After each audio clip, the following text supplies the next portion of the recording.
things that happened to me, it's not normal life, that. Did that happen? Did it really happen? We're looking at a superstar. The last working class hero.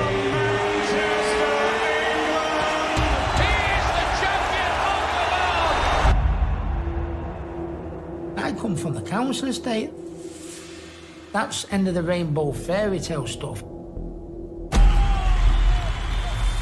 You wish it could last forever. But sooner or later, it fucking bursts. Tomorrow night, Ricky Hatton can be crowned the greatest fighter walking the planet. A lot of people don't view Ricky as a person. They view him as an asset. The hero and the villain in Richard's story is Richard. He could put the mask on and be this character because he thought that's what people wanted. Who have you come to see? His dad says defeats in the ring have driven his son into depression. I'm so sorry.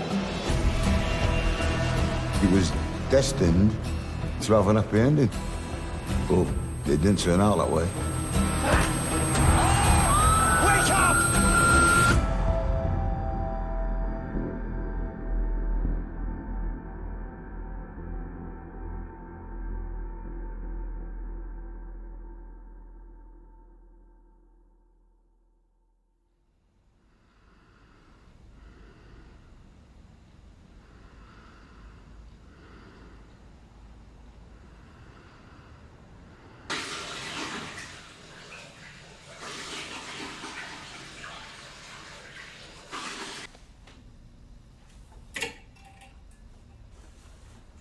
They always say to me, how would you like to be remembered? It's hard to answer that, really.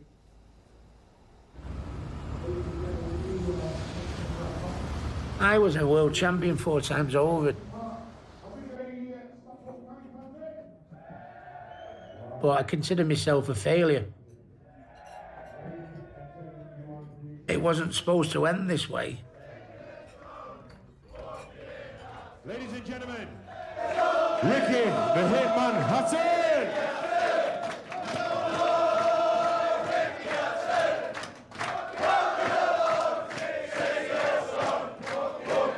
Thank you. Fantastic for that, wonderful reception. And, don't do many dinners this local. Obviously, I'm a local lad. It's great, I'm here, to tell you about my life, and my boxing career. I was born on a beautiful little council estate called Hattersley. Yeah. Don't worry, lads. I'll put my foot down. I'll try and hurry up because I know you've all got your fucking tags on. You want some?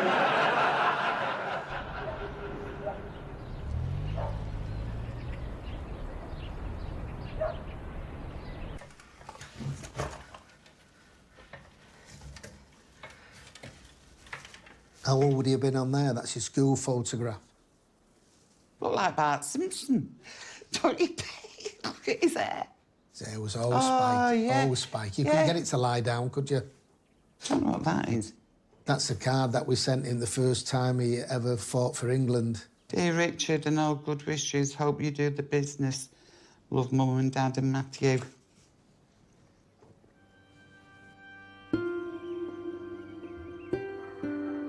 When Richard was actually born, he was £9.8, first child, and forceps delivery, which consequently gave him 2 little bruises there.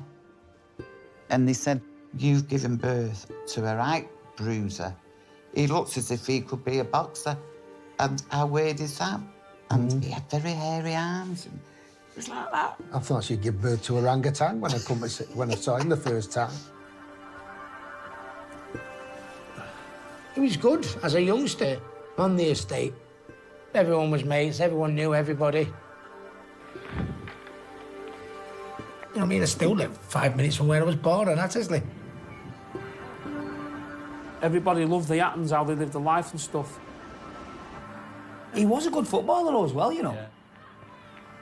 We used to organise football tournaments. Yeah, we used to have and St James's. And if you didn't have Rick on your side, your ankles would be black and blue. Yeah. I'm fucking telling you. And he'd tackle a 16-year-old kid and he'd fucking knock him 6 foot in the air like somersault job. Because he was strong as an ox for his age. If you didn't pick him on your team, you're fucked.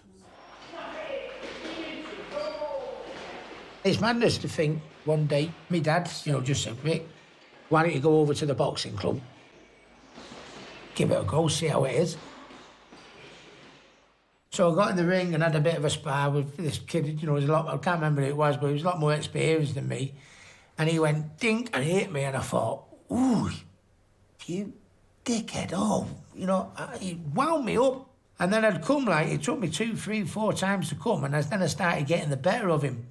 And then when I got the better of him, it's like I felt 10 feet tall. I thought, oh my God, it's all about 3 weeks ago, he was knocking lumps out of me. Look at it now. I was hooked then. I was hooked on the sport. Contest number 8, in the blue corner, Richard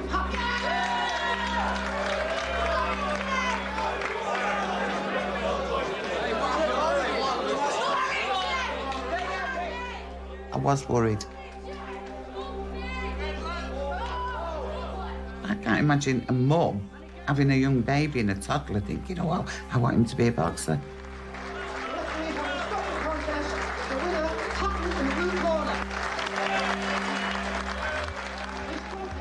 Because we thought, well, just a bit of a, what's the word I'm looking for? It's a bit of a phase. But I could see he was good. We supported him down in the pub we used to own. We even had a little gym with a bag and a speedball put down in the cellar. You'd be upstairs in a pub and you just hear bang, bang. And what's that noise? It'd be Ricky downstairs banging the bags. Go on, Rick. The thing about boxing, ultimately your job is, you know, is to knock your opponent out, is to hurt your opponent. But I mean, it's very addictive.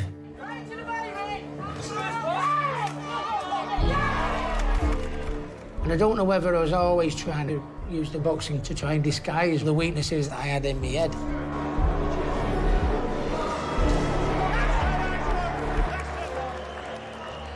It gave me such confidence.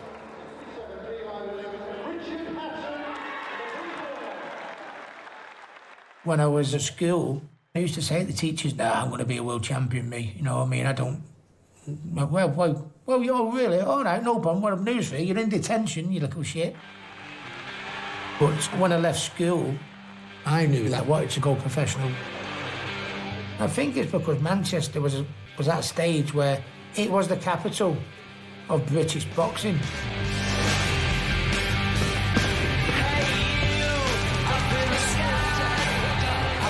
Of a rejuvenation in boxing in the city of Manchester. Boxing is all about romance.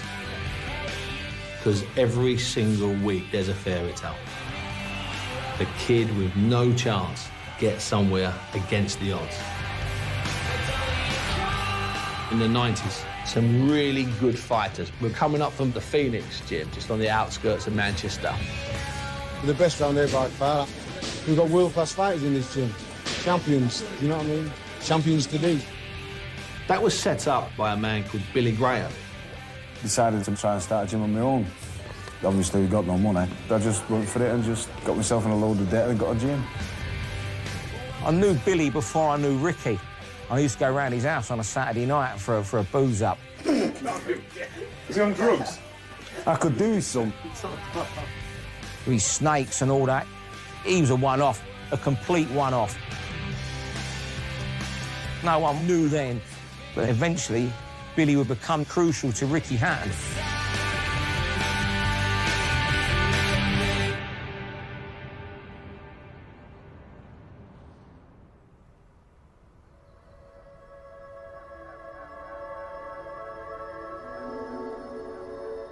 Billy and Ricky might just be one of the greatest success stories between trainer and boxer.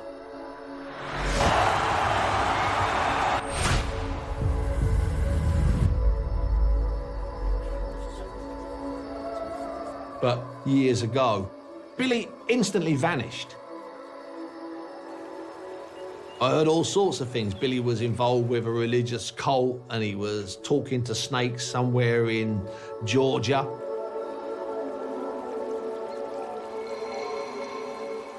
This is what we kept hearing about Billy. You know, that he was speaking in tongues.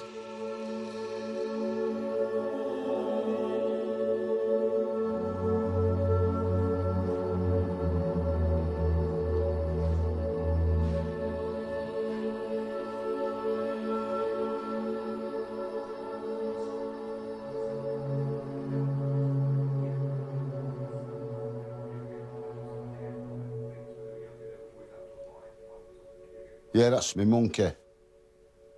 That was when I lived in Salford on the top floor of a high-rise block. He was absolutely fantastic. I gave him to a zoo, but he was living with me for quite a long time. Do you like animals? I prefer animals to people. It's the first time I've had to think about this for a long time.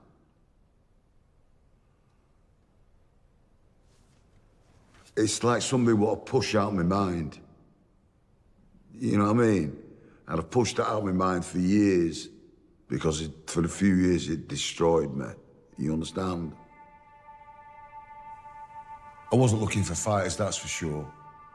But anyway, the phone went.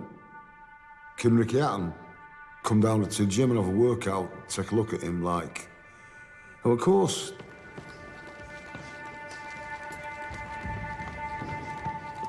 First shock was how young he looked. Do you know what I mean? Like a little boy. I took him on the pads.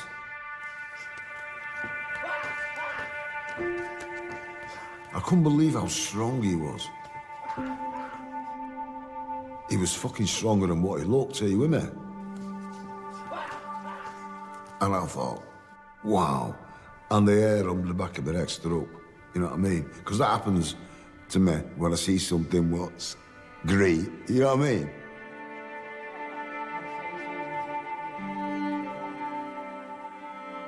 I was nervous at first, but we sat on the step outside that Phoenix gym. And I'd have a cup of tea and Billy'd have a fag. And everything we spoke about just go click, click, click, click, you know, and this, and what do you think about that fight? And click, click, click, you know, I must have had about 6 brews and he must have had about 20 fags.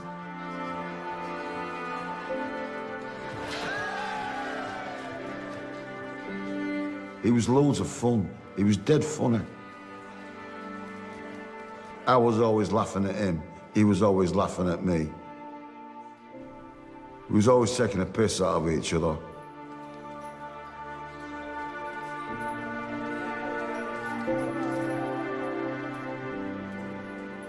I remember going home to Ione, my missus. I said, he's the best kid I have ever seen. I said, he's gonna be absolutely fucking fantastic.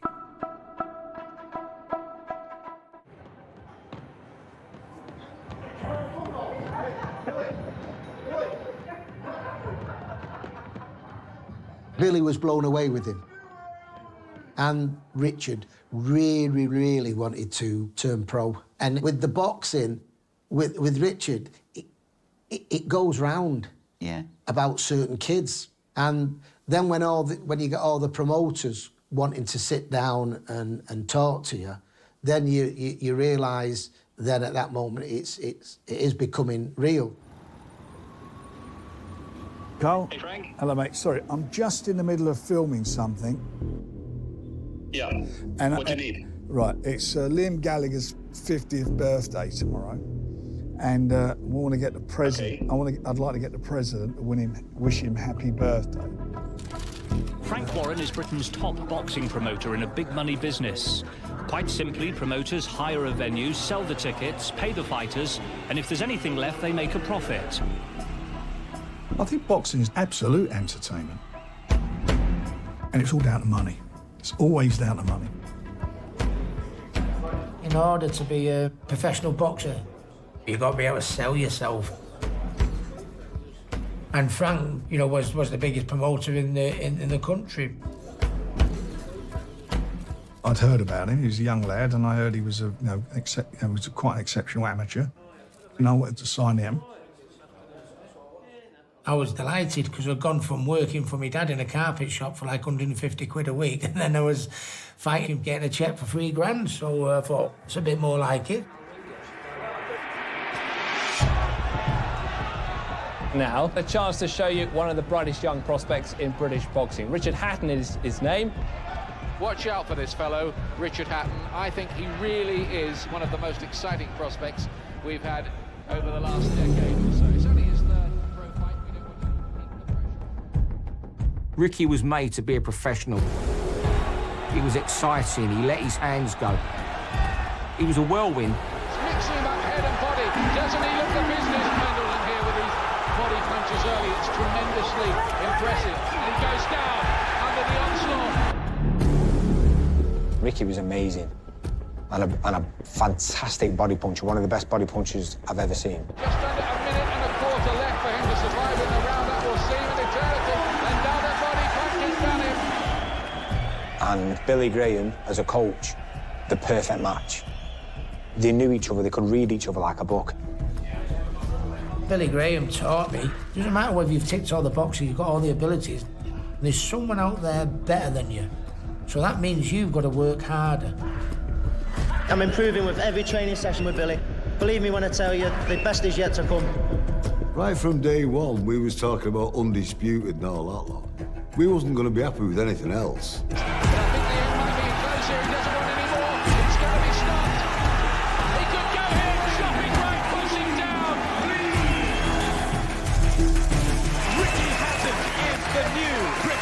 Light welterweight champion. Very soon, he starts to create a fan base. Manchester, God bless, I love you. I think they really plug into the fact that he's like them. Ricky the Hitman Hatton. He's Man City through and through. He can drink most people under the table, and he can fight like fury. How can he fail to be a superstar?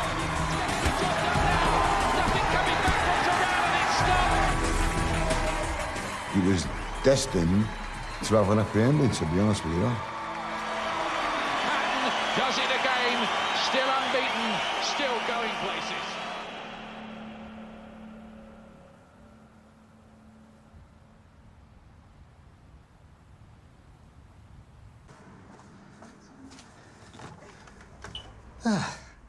Hiya, Sarah. Will I get away parking there with my disabled sticker? I don't know. Oh, is that a nice new car?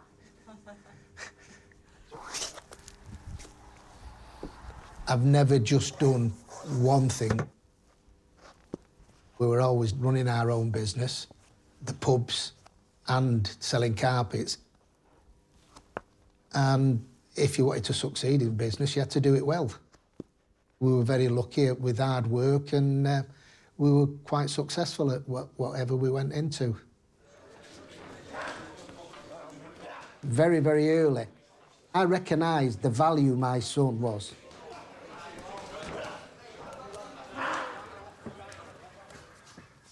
Everything went through Ray Hatton. He was the manager.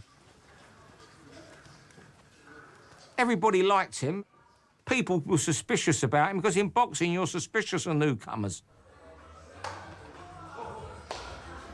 That particular time, I was new to the boxing, but in my eyes, I had to look at it as business, that he got as much as he could do to secure the future for him and any future family that he was having.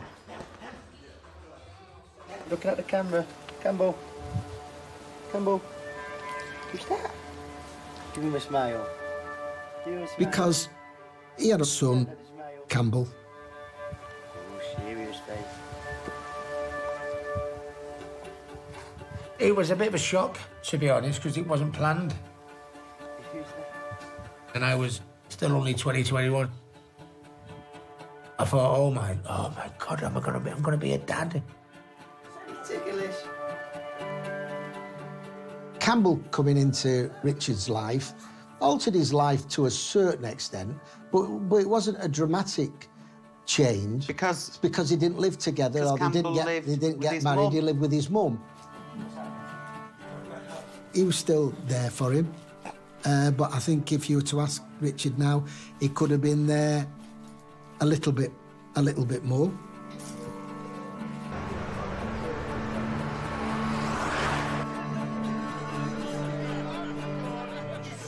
And I was the most on his case.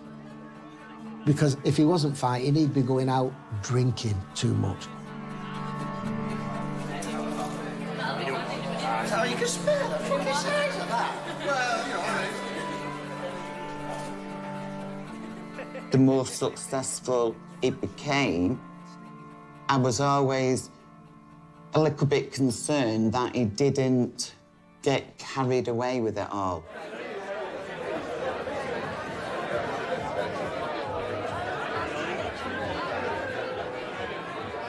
I got given such confidence in my ability, but it's like I was so weak in other areas with the lifestyle away from the gym that I had. And I don't know whether you're putting a spotlight a little bit more or you're earning a few more pennies. It adds a little bit more pressure.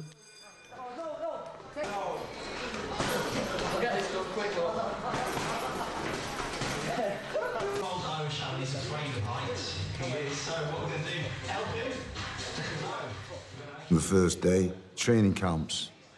We used to dread what we was going to see. He walked in, and he's bursting out of his clothes, you know what I mean? I said, you know what? I said, you look like a fucking stand-up comedian from the 70s. Ricky Hatton was often 14 stone, and he fought at 10 stone.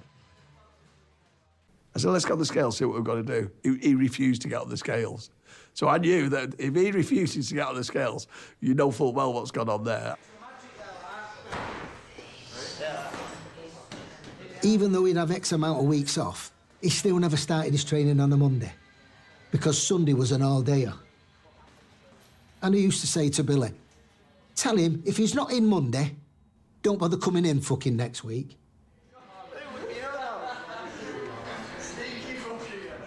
His dad said, when he comes in like that, you should murder him.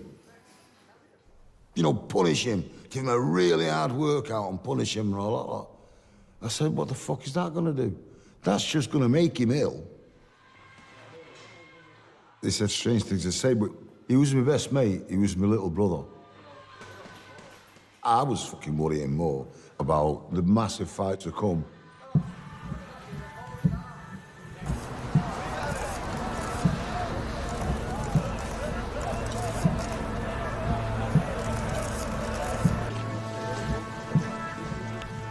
Won the British title, but since the day I started, I wanted to be the best in the world. I believed that I was going to be a world champion. At the time, the undisputed champion was a boxer called Kostya Tszyu.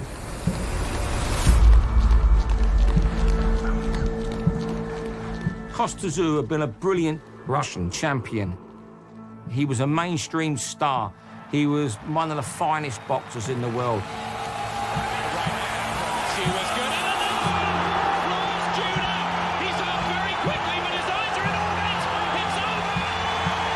He had dominated the light welterweight division.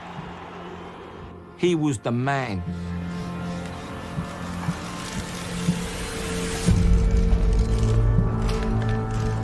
Do you fancy your chances now against the likes of Tszyu, or do you want to wait a a little longer? I truly believe I can beat him now, yeah. Now? Yeah, I think I can beat him now, without a doubt.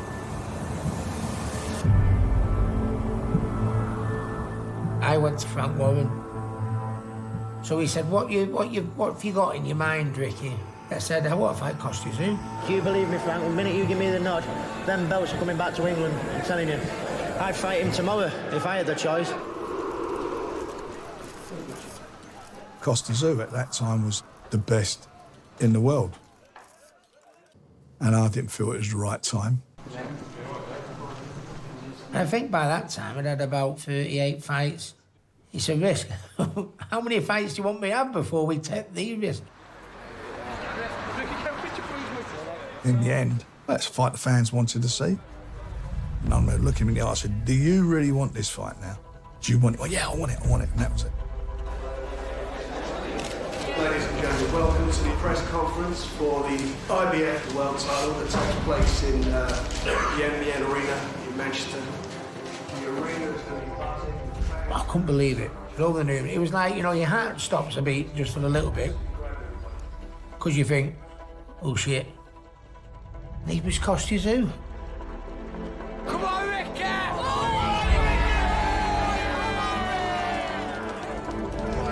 This is what Costa Tszyu's gonna be. It's gonna be some night. The whole of Manchester were behind me. But I think there was a tension in the air. Who's going to win the big fight? Honest opinion, Costa Tszyu. Head tells me Tszyu. Heart thinks Hatton. Oh, I've got to go for Costa Tszyu. Believe it. Get some money on that motherfucker as well.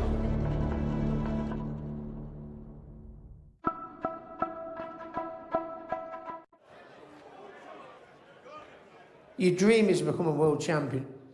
Manchester Arena, 20,000 fans at 2 o'clock in the morning.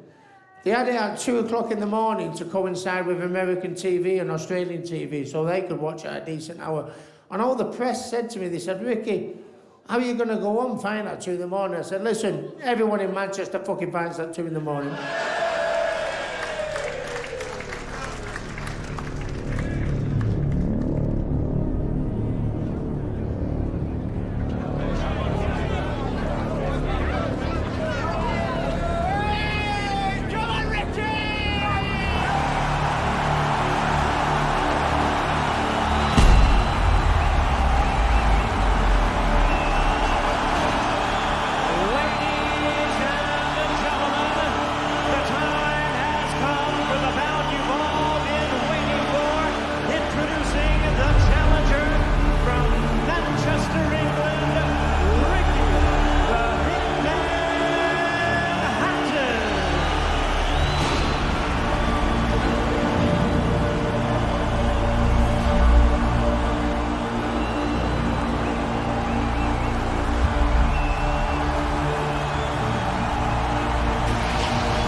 I was so nervous. But just keep your game plan, keep your cool. I know it's in front of thousands of people out there. Keep your nerve, keep your nerve.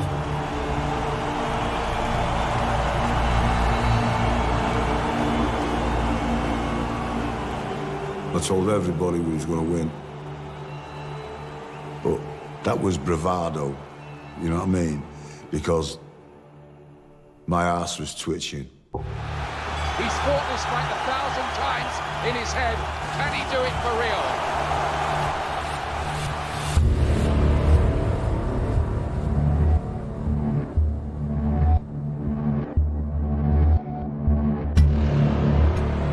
He won't mind anything close where he can deny you leverage, but this is a very, very hard-hitting fight. If I set a high pace the first 2 rounds, I'd throw the shots and sit there and nudge him a little bit, and then I'd punch again, and then I'd grab him. But I think he has unsettled you a bit. He's on top of him. This is what the plan was. Pressure, pressure, pressure. I had him on the ropes, uppercut, uppercut. Three in the top. is a pulsating, turbocharged atmosphere in here as Hatton makes the running early. Kostya knew he had to raise his game. Oh, that time he walked into the left hook. He took that as well, but that might have taken something out of Hatton. He doesn't want to create too many of those. Says another one. He's measuring them. You could feel the atmosphere change. He's been caught again as he comes forward. No, another solid right, a couple of solid rights. Just signs of danger for Ricky Hatton.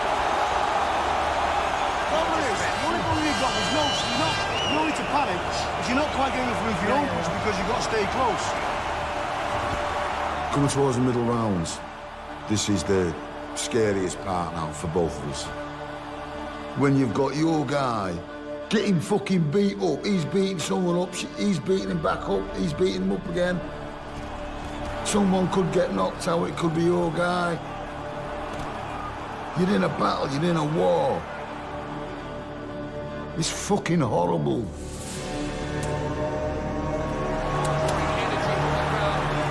he's prepared to walk through walls in pursuit of this dream tonight. It's there now for the taking. Be careful of big shit. You took everything he's got. And you've got to work your balls off now. This is it. Just keep your game plan, keep your cool. Don't beat him. It's cost you too. I mean, this is at a crazy pace for Ricky. When he got close, I just went right, bang.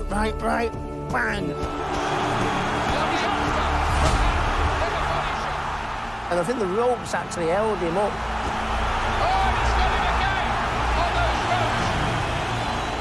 Nobody had ever done this to Kostya Tszyu. One round left. Then you can get him. And when you're getting back to the ropes where he's not as dangerous, you want his tight, you've got to dig deep now.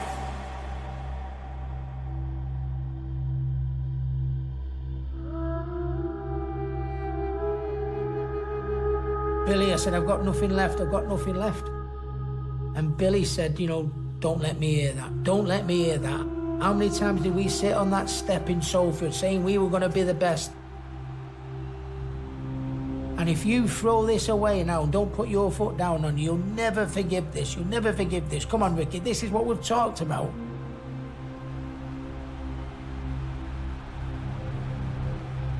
You could see Tszyu was in quite a lot of discomfort.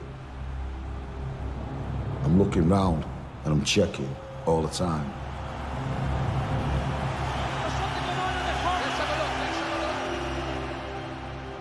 And as I look round, I just see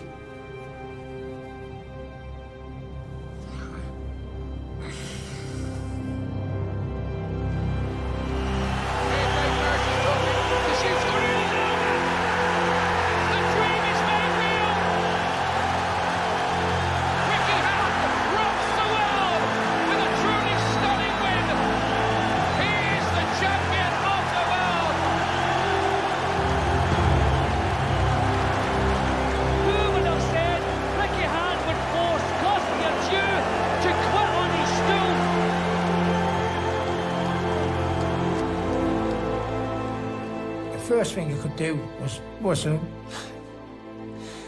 I could do was hug Billy, because no one thought we could do it.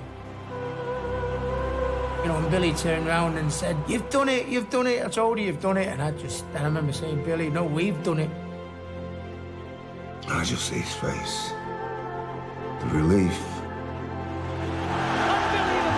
Destiny calling for Ricky Hatton. Unbelievable, there's the family. Look at the family. We can only imagine how they feel. Look at Ricky. We were emotional because we were proud of him.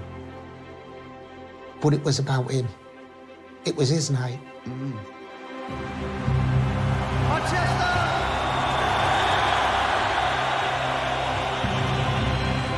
There's only one word I could use for your support tonight, and that was legendary. God bless you all. I mean it.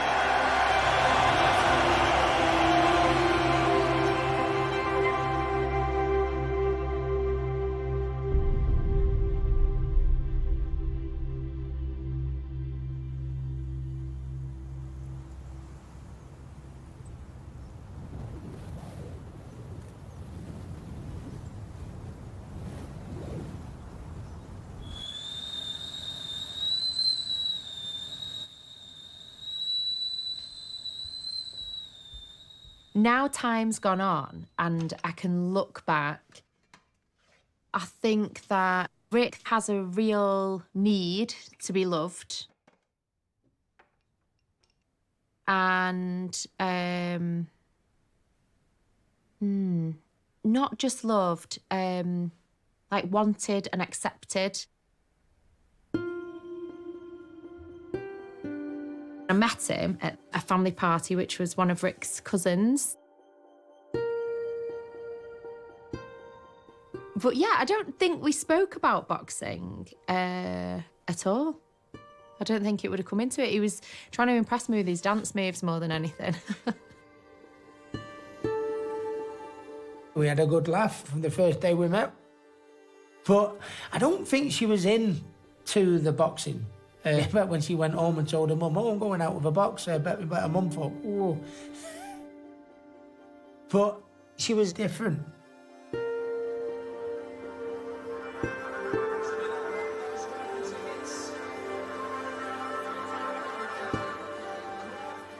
I remember very early on we had a night out and he was surrounded by people.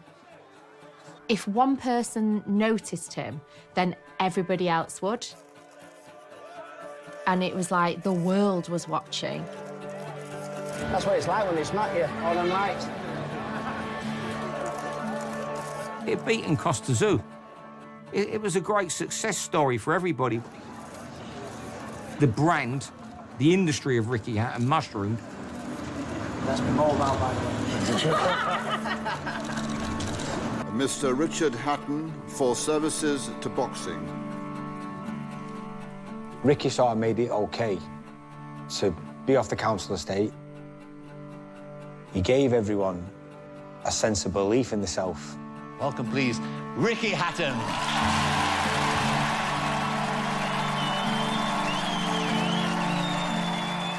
Things altered dramatically then because everybody wanted a part of him.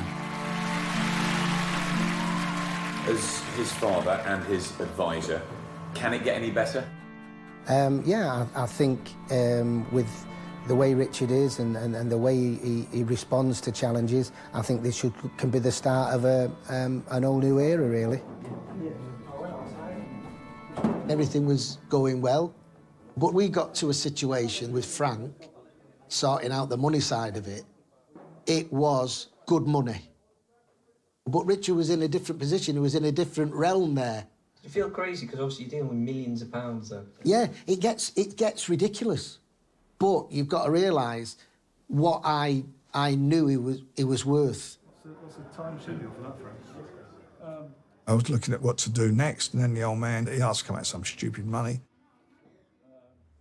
Listen, we all know you want to earn money, but I was pissed off. I thought, I've just done this, guided you to this, got you the opportunity. And I remember saying to his dad, he came on the phone, I said, go and do what you like. I said, you know, fuck you, I'm done. Because I couldn't get my head round it. These things happen in relationships that probably either party feel that they weren't fair because of this, we weren't fair because of that. When I first met him, he was his dad, and I got on well with him. I thought he was okay. But he changed. He changed quite a bit. I think it was inevitable. My dad was the one that was looking after me and talking to Frank. But when you beat someone of the stature of a Costa Zoo, it wasn't the rise I was expecting.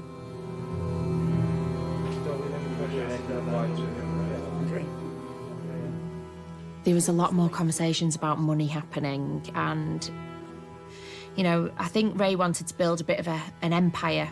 Well, a lot's been made about this, that it was all about money.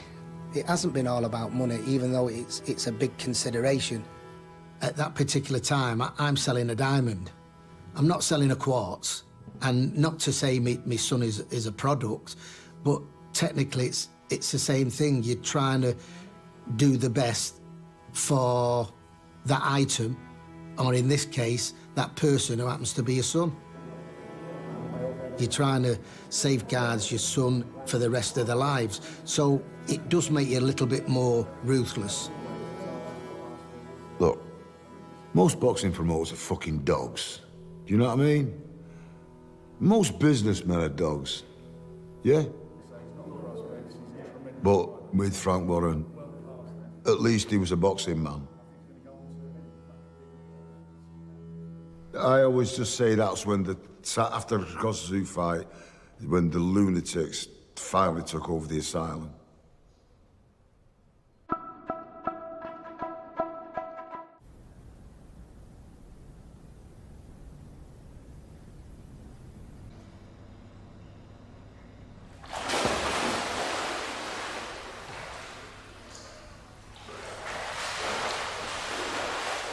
After the Costa Zoo fight, I remember somebody saying to me that, Ricky, you've climbed Everest.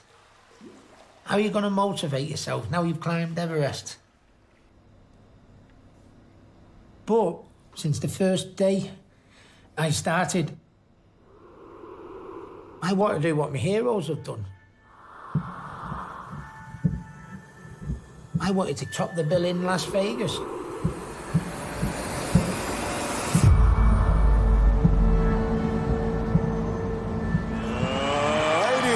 Gentlemen, from the MGM Grand of Las Vegas, Nevada, the Golden Boy, Oscar De La Hoya.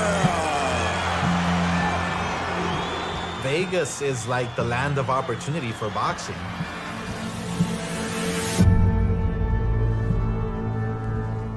If you're inside the ring at the MGM, you've made it. You're on the big stage. Las Vegas was the place. That's where the money was. And fighters would see, okay, the biggest fighters, the guys I grew up watching and idolizing were fighting in Las Vegas. Wow, now I can fight in Las Vegas too.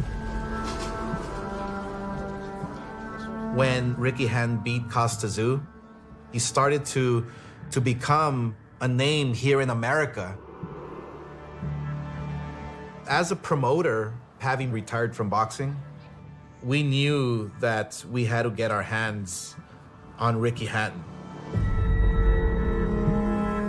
I met his father, Ray, and I said, look, why don't you sit down with Golden Boy? Golden Boy Promotions has promoted some of the greatest fighters in the history of boxing. And sure enough, I set up a meeting between Oscar and Ray Hatton. I said, let's try to bring Ricky Hatton over here to fight the biggest star at the time. Are you ready? Who ready? Because I'm ready. 10 years, 0 losses. Ooh, I'm so good I can fight so. Floyd Mayweather Jr. is the best boxer alive. My name is Floyd. My name is Floyd. My name is Money Mayweather. Floyd Mayweather became the most bankable fighter in boxing. And in the ring, he was also a very, very, very good fighter.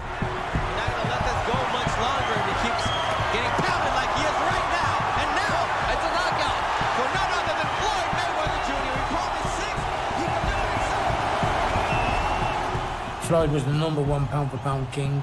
When the opportunity comes, you know, to fight the best fighter on the planet in any weight division, jumped at the chance, you know, thought we'd have it, you know what I mean? And that's what you want to do. You know, to move up a weight, fight the best pound-for-pound fighter in the world. If I do that, no British fighter's ever achieved that. First of the big boxing story, and Ricky Hatton's fight with Floyd Mayweather Jr. is on. Contracts have been signed for the battle. Floyd Mayweather was a great fight for us. You're now talking in multi-millions. Undefeated. It takes 2 very special fighters to call a fight that name. The biggest welterweight fight in the history of the sport. It was mind-blowing. And they got the big TV screen. It went, oh, Celine Dion, you know, and it went, oh, Tom Jones, oh, and then it went, Ricky Hatton. I said, "Has that just been me up there with Celine Dion? Are they taking the piss?" You know.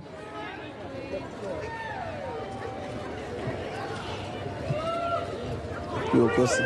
You a chump. Too small. You a girl. I wish we was locked up together.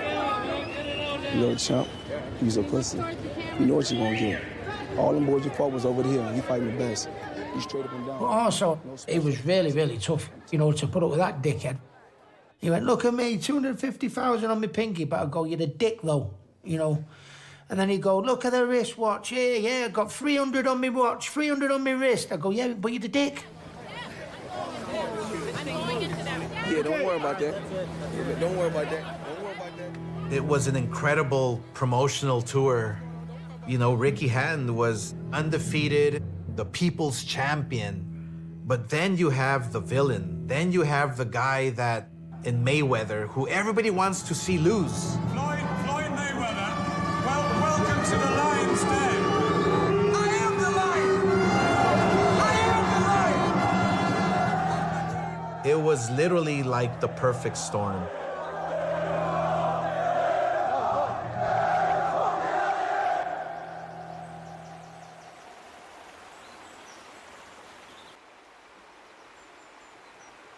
What should have been the best times should have been the Vegas times. But that's when it stopped being fun.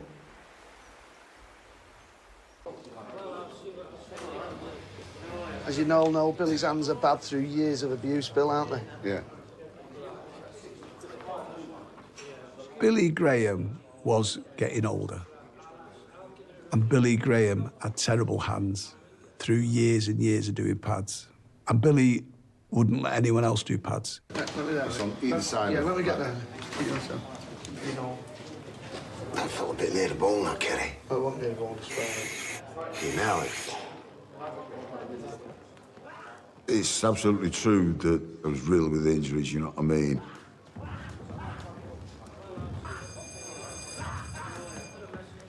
And I could tell Ray Hatton hated me.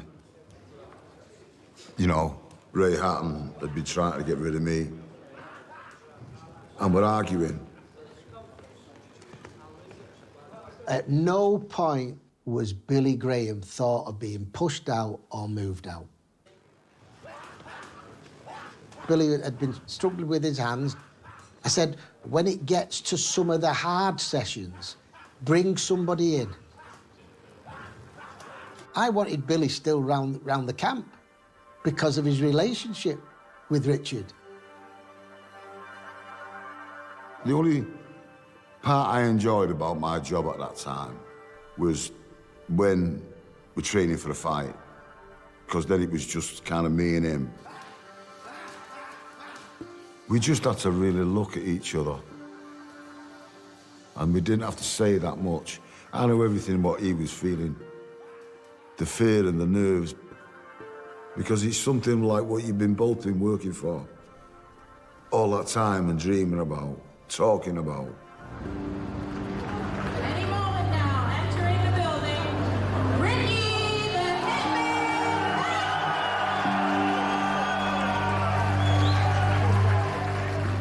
Hitman! It was surreal.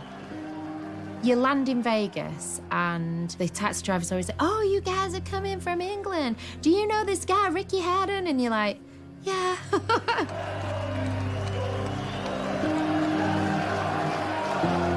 What do you make of this? Absolutely crazy. It's crazy. Is he going to do it? He's going to do it. He's going to do it. Ricky's going to do it. Once we get to Mayweather, people are remortgaging, they're taking bits of money out of pensions, they're selling their aunties, they're doing anything to get, because everybody has got to be at that Mayweather fight. You got 35,000 British fans there in Las Vegas. This is something that's never happened, is never likely to happen again. That fight was transcending life.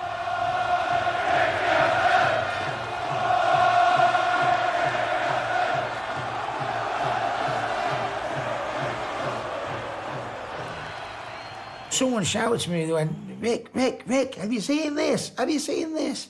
And I just went up before we got on the stage and I pulled the curtain back. And there was fans up there with Union Jacks, you know what I mean? They were singing God Save the Queen.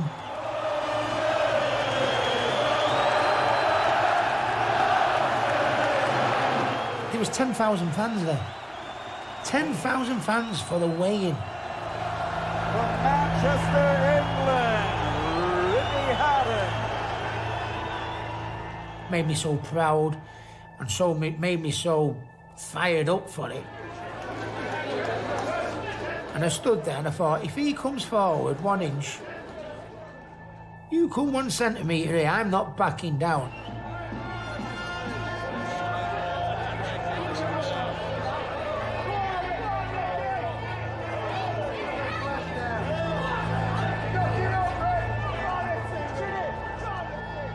I was sitting at the edge of the stage with Steve Lillis. Suddenly Ricky is looking at Floyd and running his finger across his throat.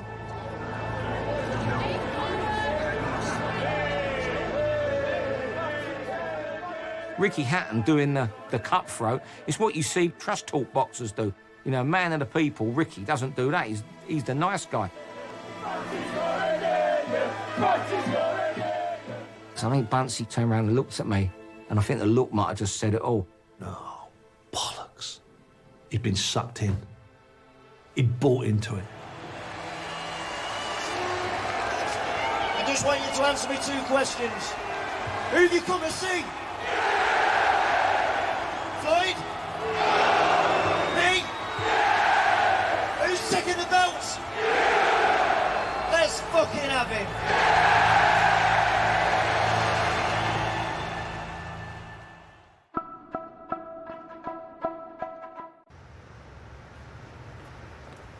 To go to Vegas and to drive down Vegas Strip and see your mate. There's a going mad yeah. now. It's Yeah. unbelievable, Yeah, you it know, was. to see a lad that you was at school with.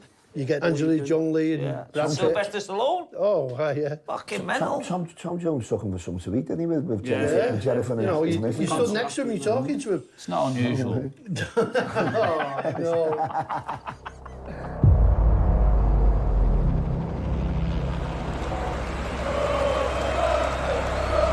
This is a big event happening. Make no mistake about it. Denzel Washington, Angelina Jolie and Brad Pitt. They're all here tonight, aren't they? His mum and dad are there. So's his girlfriend Jennifer. Watching, waiting, nervously. I'd written the story in my mind. Do you know what I mean? I'm going to beat him. I'm going to go down as one of the best fighters of all time. I'm going to bring them belts back to Manchester. I'm going to walk in my pub on Attersley and go, they are. Bang.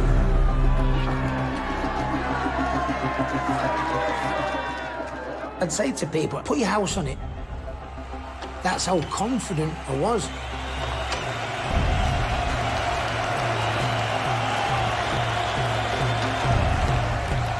I'm terrified. It was so loud in there, but you could really pick out those drums. It was like war drums. And I was just thinking, don't do it, please don't do it.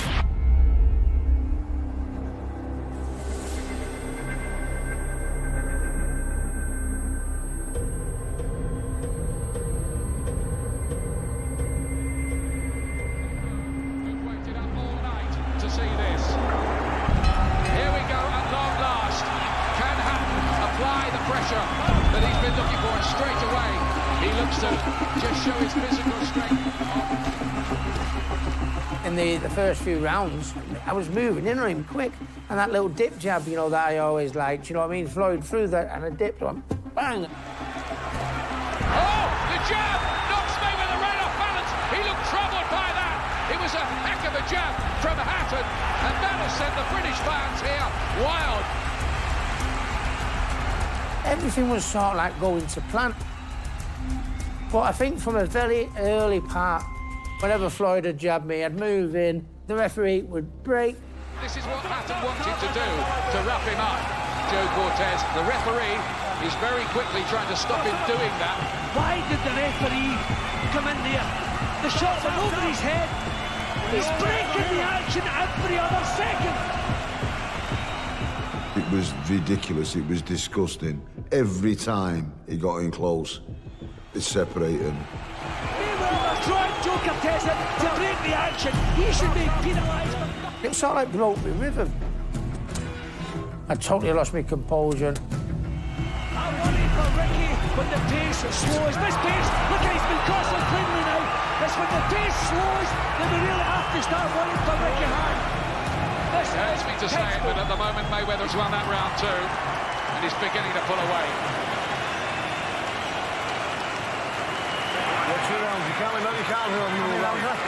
It's 2 rounds left. He was chaos. In 42 fights, I'd never had to say to Ricky, they've got you a mile behind on points. You've got to knock him out to win. It's a route to punch. You've got to do it in this next 2 rounds.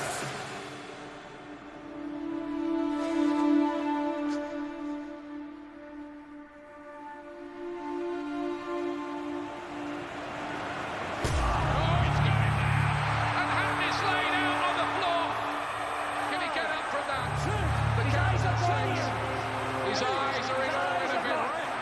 I'm all right, he says. What bravery from Hatton, but maybe the end is close now.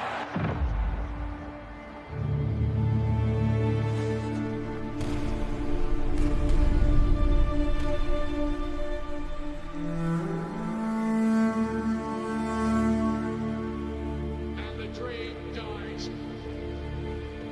I just felt embarrassed. I just felt I'd let so many people down. I was thinking, what am I going to explain to my mates, my family, my friends, Manchester, Hattersley? You know, what am I going to... No, it was horrible. Horrible. We'd lost. For the first time.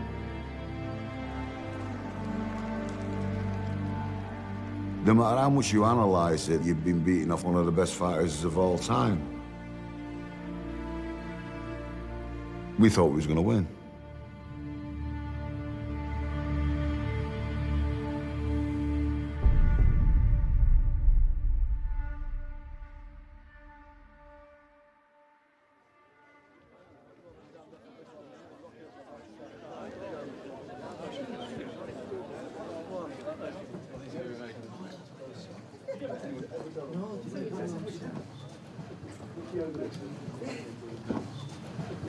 Ladies and gentlemen, can I just have your attention, please? Obviously, he's very tired. Yeah.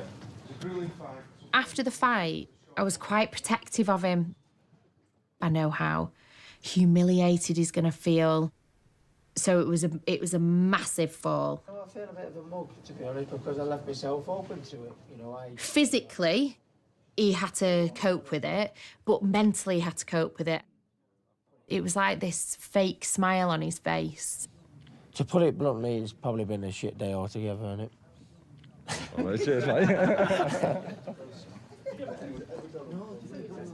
That first loss, it's hard to digest for anybody. It was tough on all of them.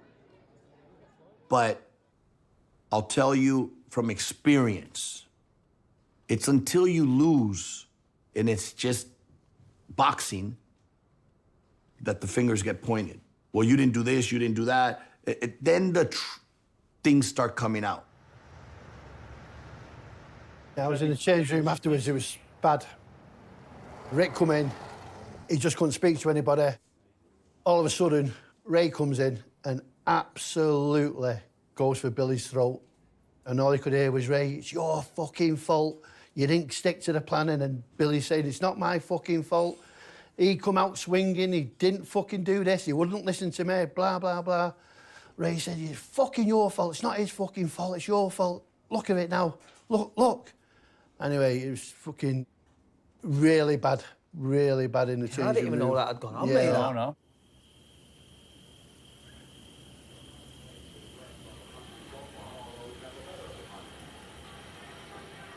I knew that Ray Hatton wanted to get rid of me. He thought that anybody could train Ricky by then.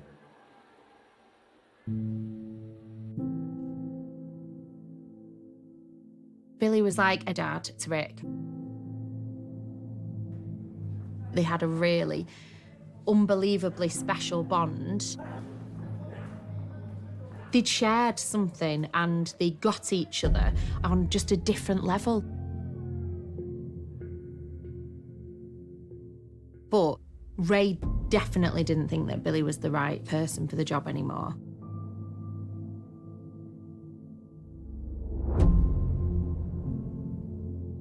Everyone did want him out.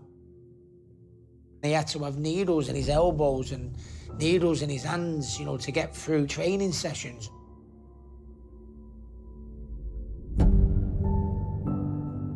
Ray turned round and said, if your trainer is slowing down, it will inevitably slow you down.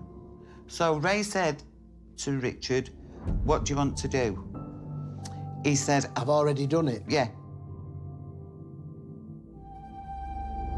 He come into the office and sat down, but I knew that was it. You know what I mean? I knew that was it.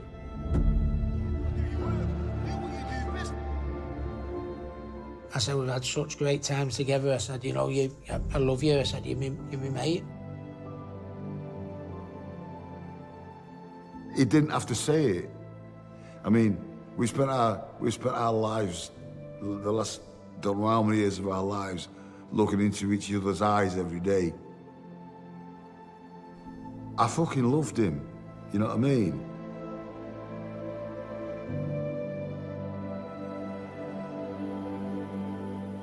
But what I did say, I just went, there's no one. You've got no one to look after you now.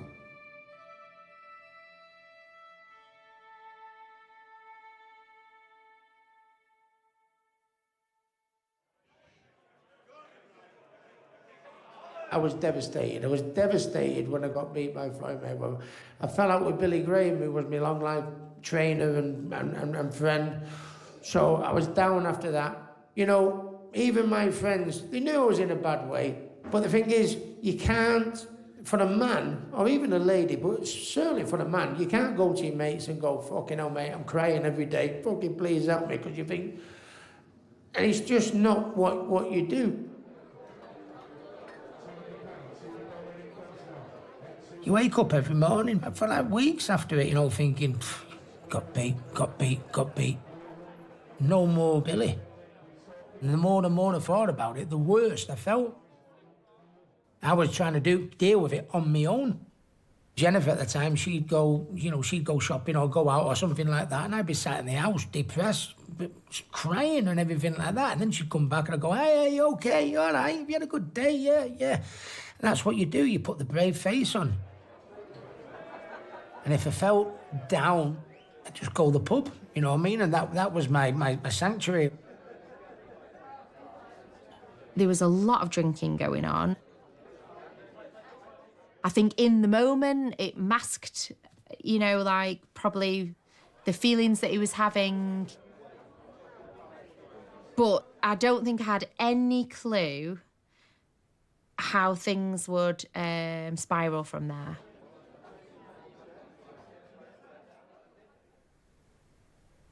What did it feel like the first time you did drugs?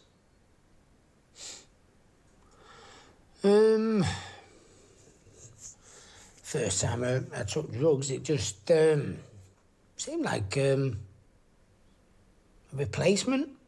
I don't know. It's just if you're in a bad place, it just gives you a false reading. Makes you feel you're in, you know, oh, I'm in a good place. When, if the truth be known, you're not in a good place. That's where I was. I was looking for something.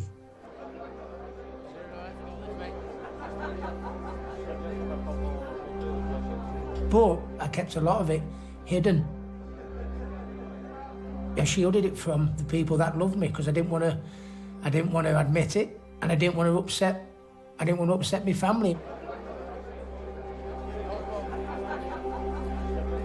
You know, after the Mayweather defeat, that had to put a lot of questions in his mind.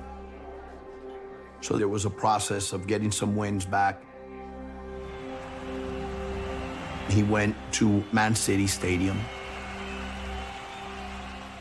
And Ray said, we've sold 50-something thousand tickets in like 24 hours or 48 hours. And it's like, wow, that just shows that he was still big with his army of fans.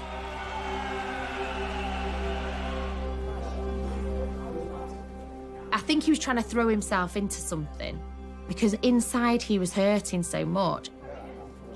He was really hurt and he was struggling.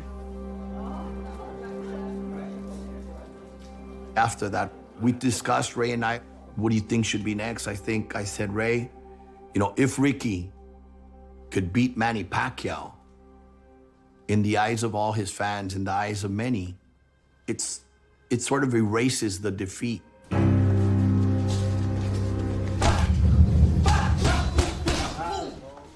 Manny Pacquiao was a phenomenon in the sport.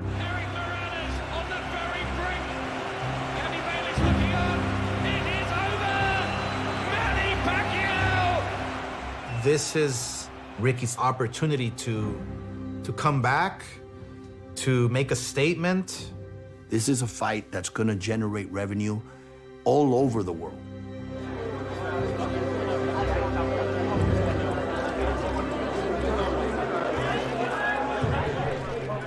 They come from the ends of the earth. That's what this fight is all about. The pride of England, Ricky Hatton, and the pride of the Philippines, Manny Pacquiao. Everybody was up for the fight. We thought Richard again had the tools to do it. We at Golden Boy are very proud to be part of such a huge and mega event, an event that is worldwide. My head wasn't quite right. But I think I was thinking to myself, it's another big payday, another chance to fight one of the pound-for-pound best. It's exciting times for me, different things to work on, and sadly, you know, I party company with Billy Graham. So I've got a new coach, which I'll be announcing the coach in the next week or so.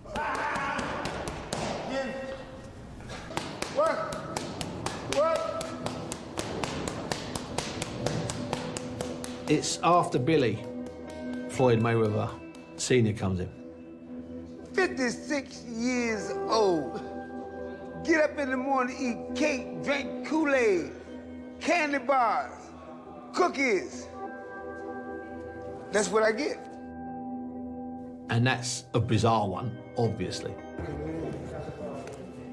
Although Floyd Mayweather Sr. is a good coach, but of course he's the dad of the man who's just handed Ricky his first beating. I wasn't handling things in my head. And I thought, you know, Floyd Mayweather Sr. produced the greatest fighter that's ever lived, arguably. Do you know what I mean? So, you know, something new to get your juices flowing again, I think that maybe could work. And this ain't gonna hurt you for you to do it for 2 more days next week.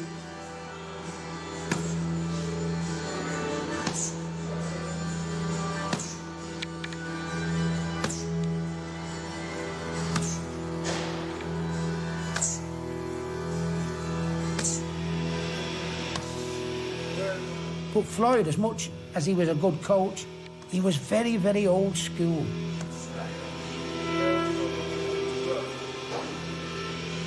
But he got that medicine ball and was just pounding.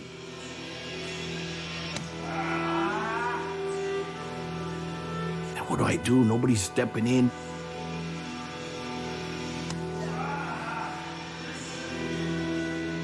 I just wanted to put a pause to this for the moment and say, hey, come here. You don't need, it can't be like this. It can't be this rough. You gotta save it for the fight.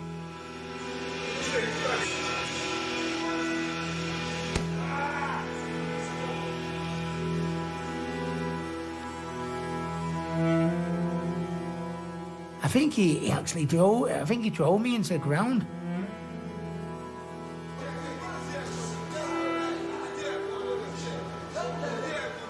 And I remember being in one particular sparring session. And as I come in with a right hand, he hooked me and I went down.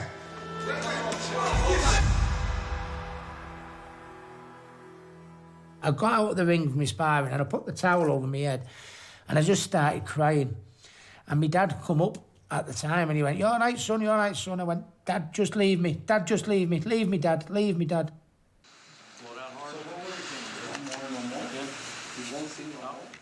I was crumbling as a person. A lot of people don't know I wanted him to pull out of the fight. That fight is the only fight I thought, we need a miracle here. His mental side, he just wasn't there.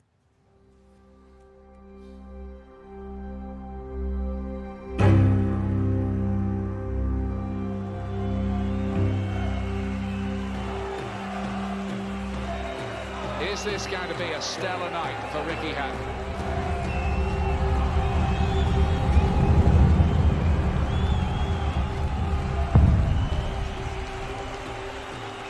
It was like a nightmare. I felt like he was fighting against the best in the world, already debilitated. And I was like, well, we can't fight then, he's got to pull him out.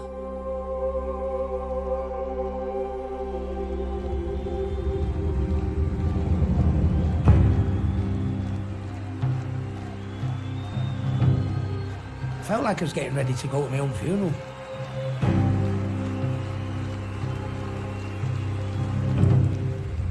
I'm trying to tell myself, listen, you just get one of them Ricky Hatton body shots right on the ribs, it'll be all over. It'll be all over.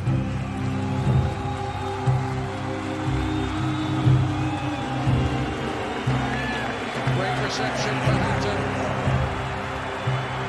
Packed up MGM Grand, here we go. Can Ricky Hatton do it? Can he become pound-for-pound champion for Britain? They have to watch him. Back comes Pacquiao. Look at this, 1, 2, 3, 4. Very heavy-looking punches. He really let them go there. And a right hand!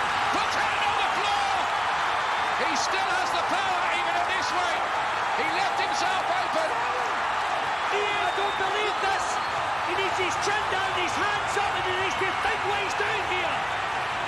He's still strong at this weight, having been a 4-weight world champion, all the way from flyweight through to lightweight. Oh, that might end it. Massive left hand. Lays Hatton out. Do they need a count here? I think this is the end of it. It is over. Ricky Hatton's dream has died. Manny Pacquiao has taken him out. Let us hope he is okay, because that was a big, big knockdown. Doesn't look as though his eyes are focusing, Ian. He looks in a very bad way there, Hatton. This is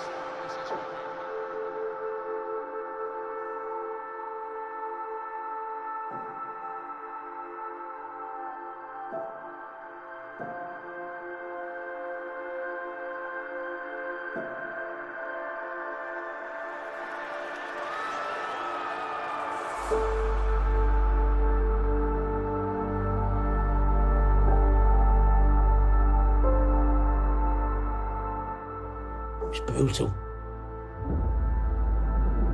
To knock me absolutely cold. It's like my world had ended. All them eyes from day one. It's gone now, Rick, that. Boxing's over now for you. You're finished. Done.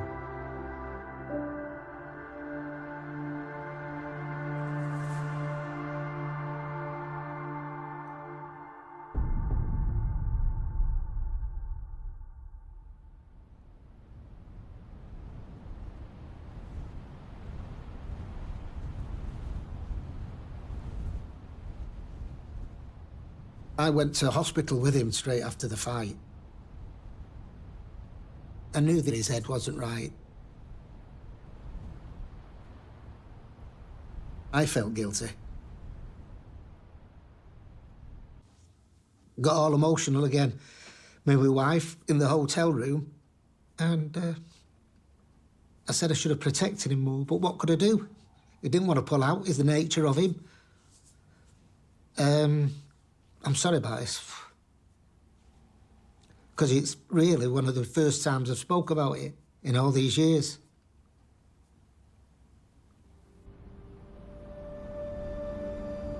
The problem with boxing is that when there's a hell of a lot of money involved, it can obscure people's view on things.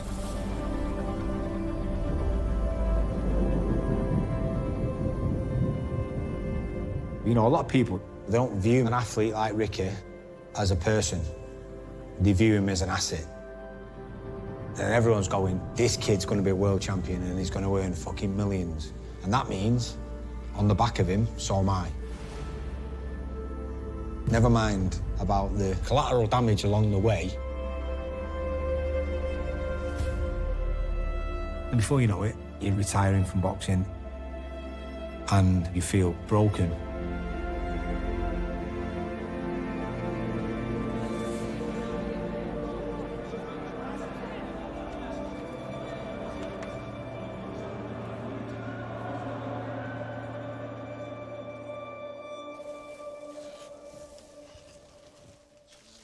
When I retired after Pacquiao, I found it a struggle. That's it, feet down, go up. That's it. Good. And I started training fighters, but that was still like a bit of a smokescreen.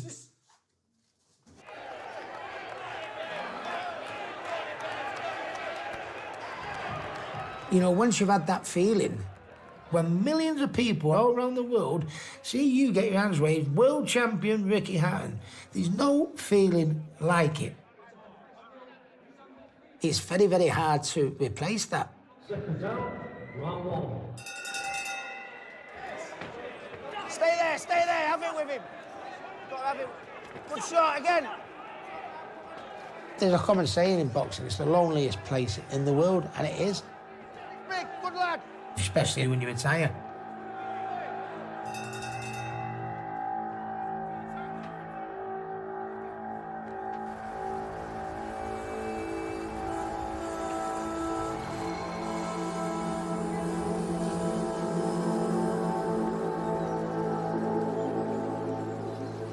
I didn't intend to become a recluse, if you know what I'm saying.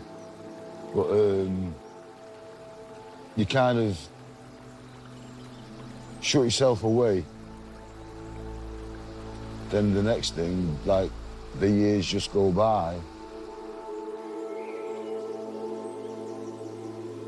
We'd not spoken for a few years, but they owed me a load of money for the Mayweather fight.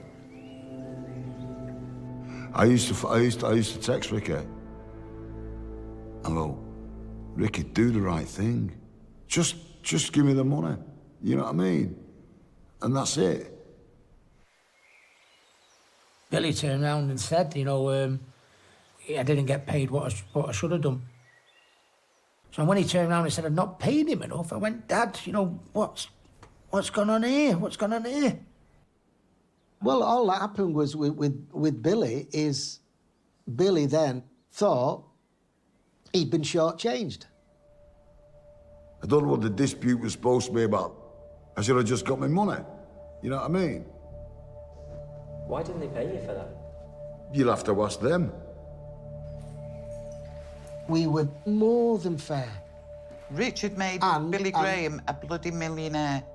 And it annoys you when people don't look back and think to themselves, thank God, wow, how lucky was I that somebody bought that little fella into my gym all those years ago.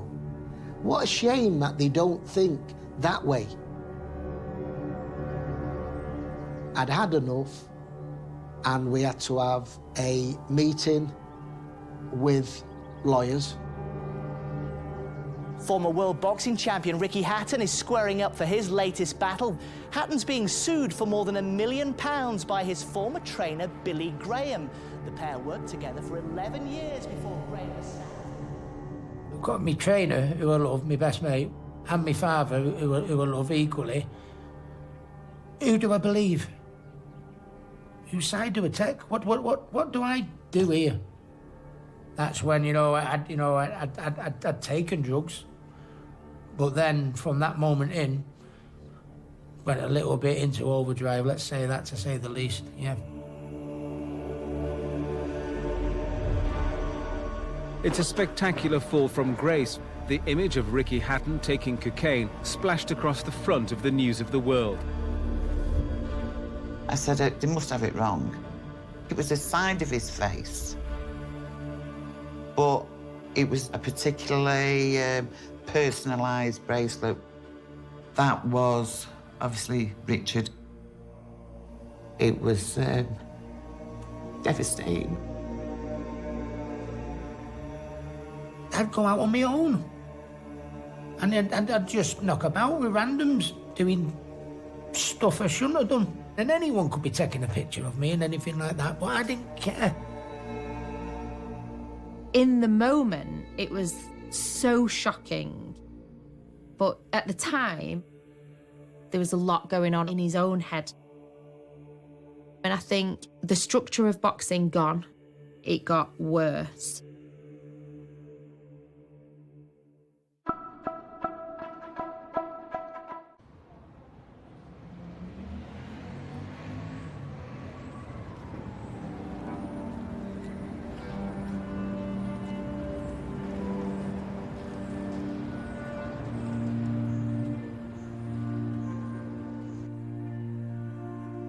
I never thought the court case would happen. I never thought it would come to that. But he believed them instead of me. I think it was over about 4 or 5 days. Every day after the court, I just walked straight out, just got pissed. It was killing me, bit by bit, it was killing me.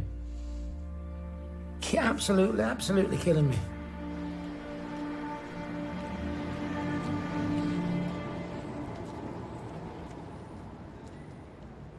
The first question to Ricky was, how much did you get for the Costa Zoo fight?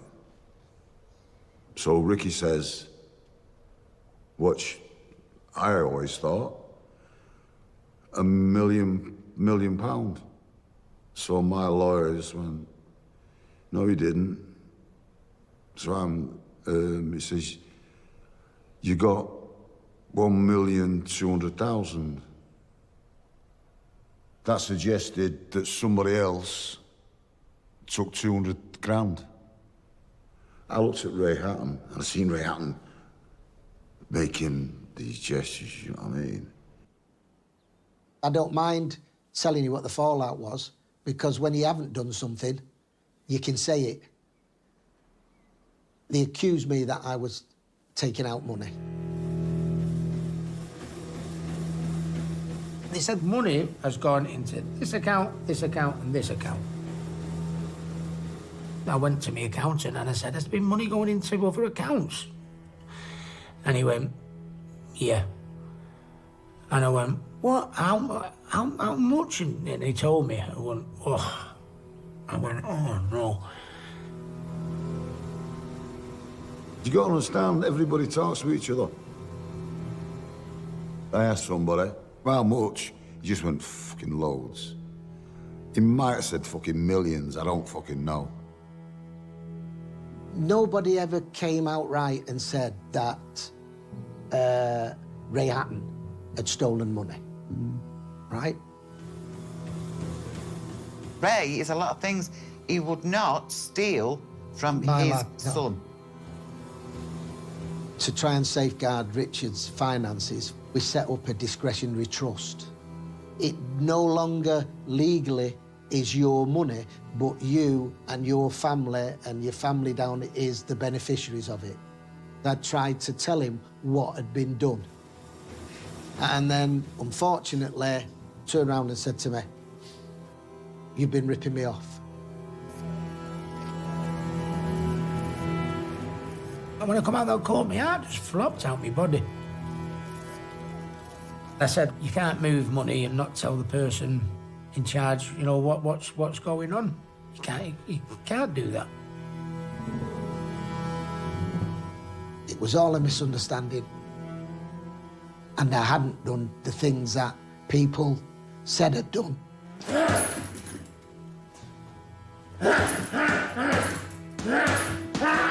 Ricky Hatton has settled a £1.4 million claim for unpaid wages from his former trainer. Hatton reached a mutually acceptable deal with Billy Graham. I was vindicated in my eyes, do you know what I mean? But then I felt disgusted with myself to have felt like that.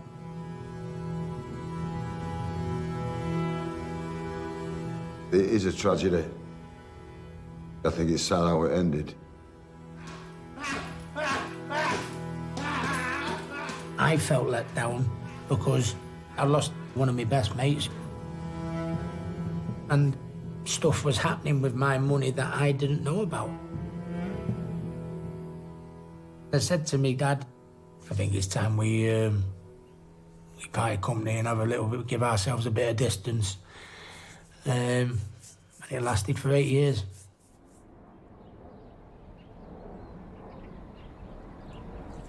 Millie.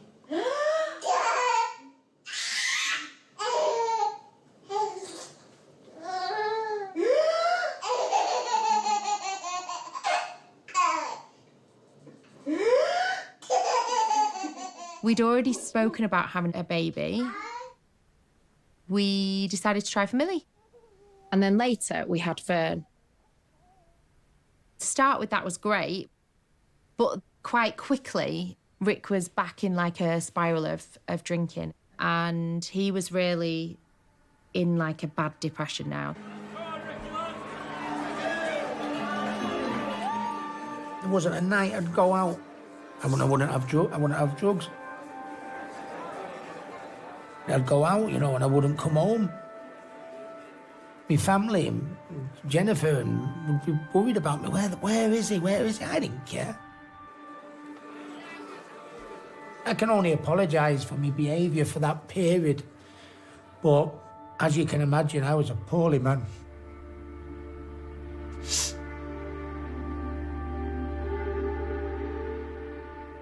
I desperately wanted him to share in the joy of our baby, and I couldn't reach him.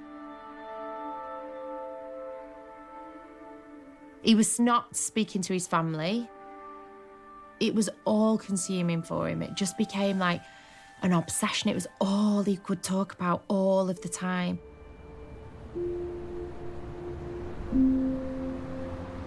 He may have thought I'd wronged him. I thought he'd wronged me. We couldn't see no way that it was going to be resolved. I was like grieving for my lad because he was alive but didn't want to see us. And he used to ring people up.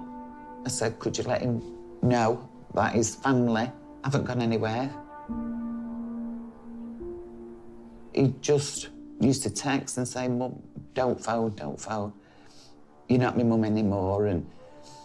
And it was...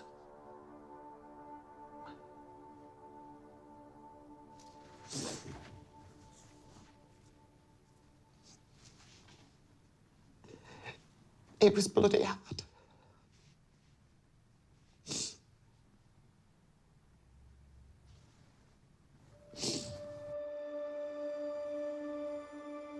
You just think, from where we were as a loving family, holidaying together and doing so much together,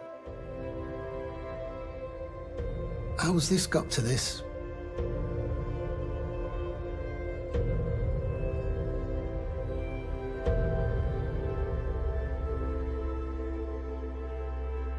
I felt as if he was walking down a dark tunnel away from me, and I couldn't do anything to get him back.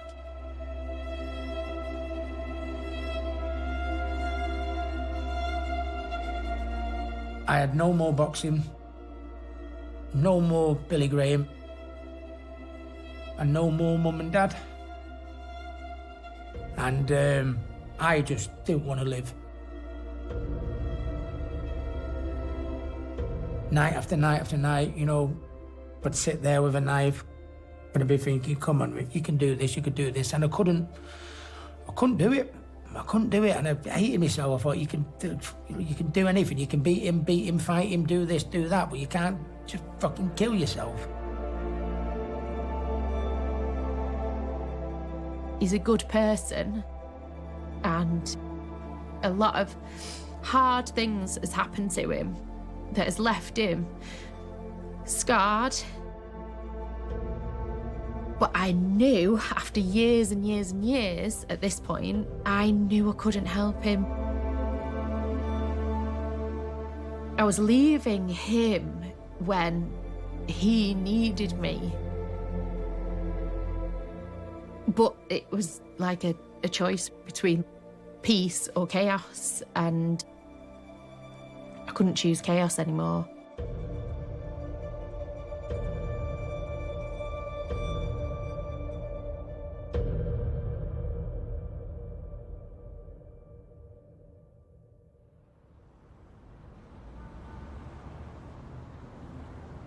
I went through a period where I didn't care whether I lived or died.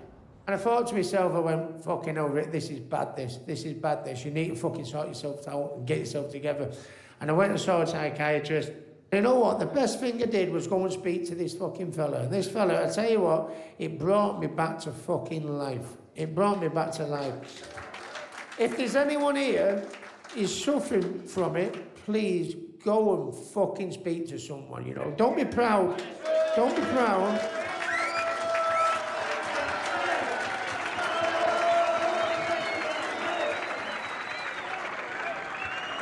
Ladies and gentlemen, Ricky the Hitman Hatton! Wow.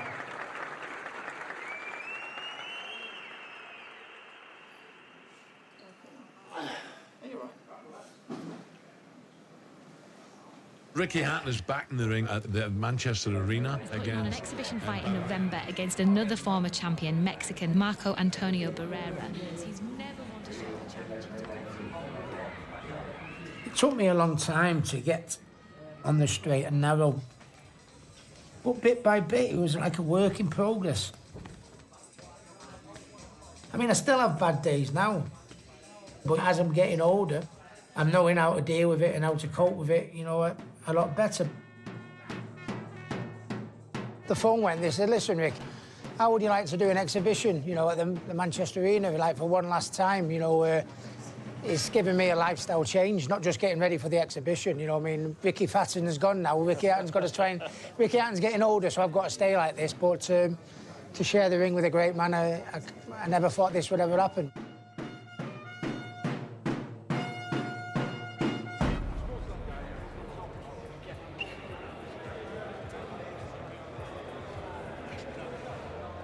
You like Mark?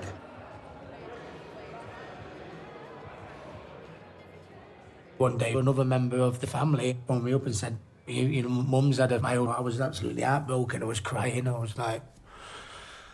And I thought to myself, listen, Rick, you know, there's only one person that can put this family back together.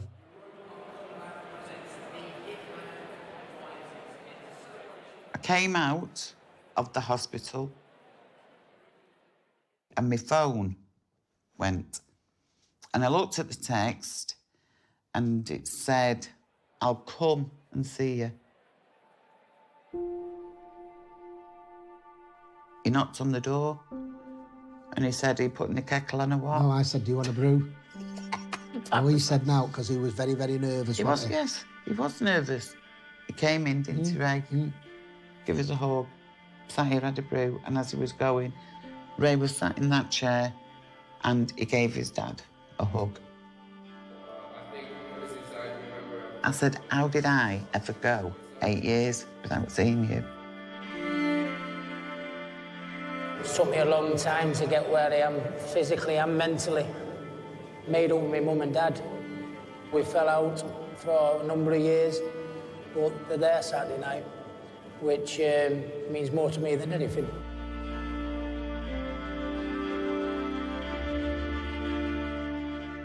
It's not happened overnight. The first 12 months, I think my mum and dad would agree, were the hardest.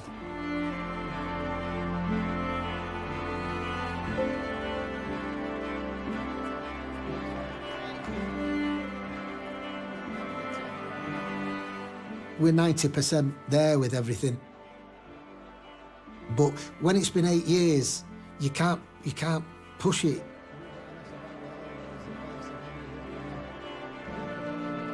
It's got to be baby steps. But for the first time in a long time, we're getting Richard Hatton back. Not the Hitman, not Ricky Hatton. Richard Hatton. I'm done with all the bullshit. I just want to be happy with me. I just want to be happy with my family now. Too many bad times. And for a family that's had so many good times, enough's a fucking enough for me.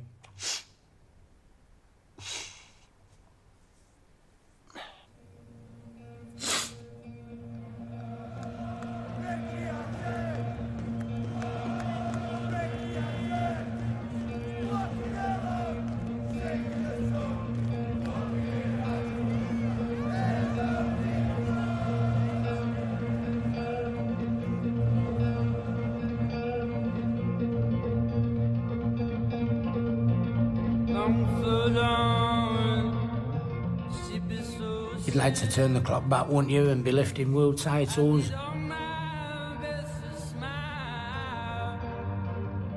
When I think back in the early days when it first started, and I was a little Manchester scallywag, a little whippersnapper, sat on that step in Salford, Billy Graham, talking about being the best in the world. They're the true days, aren't they? No money, no bullshit. We were just two little scrubbers sat on that step talking about conquering the world. I think about him quite a lot. When it was me and him in the gym, planning our next fight, just me and him. And everybody wanted to see how good this kid was going to be.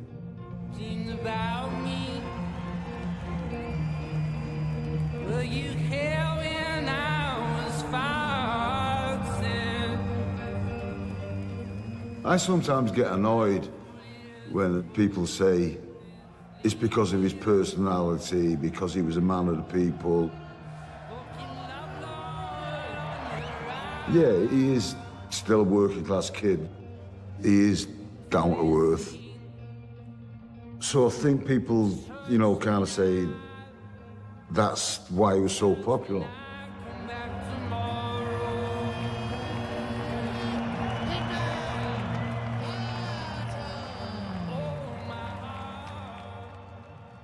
But what they're forgetting is the main thing.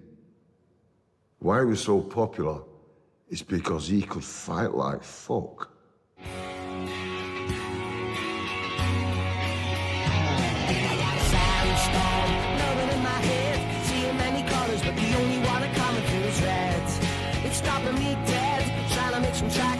If you have been affected by any issues in this program, help is available online.